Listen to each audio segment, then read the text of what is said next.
finally tonight, imagine a world rowing with the flow.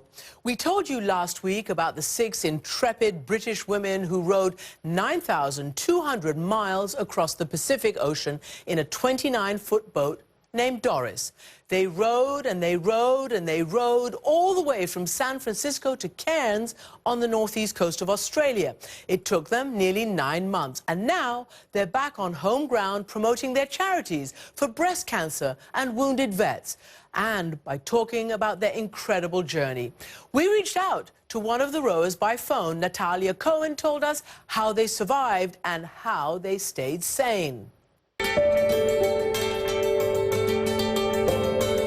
Every day really was very, very similar. We would eat, sleep, row, repeat, as we say. We would row for 2 hours and then rest for 2 hours, and that would be repeated over a 24-hour period.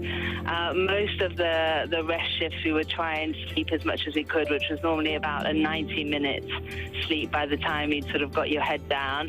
And then there was 2 awake shifts where we'd have to eat, wash, blog, and do everything else that needed to be done.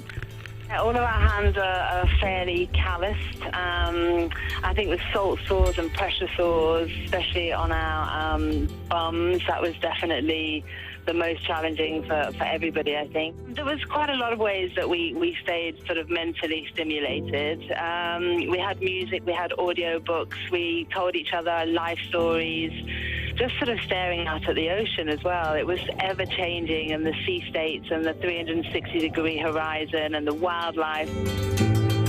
Jesus is key!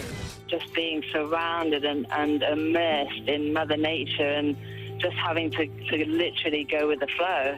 We worked with performance-enhancing strategies, conflict management, so when an issue arose, we'd sort of bring it up with each other straight away, and then move on really quickly. And I think that was the key to our success, was our ability to let things go. One of the things I missed the most was having a bubble bath. I think fresh fruit and vegetables as well, because all of our food was freeze-dried, so it was so good coming back and actually having fresh produce. Now we're dedicating the next 6 months to really pushing the fundraisings, and although we chose to cross our literal Pacific, obviously there's so many people out there that have their own Pacific to cross and own challenges that they don't choose to happen.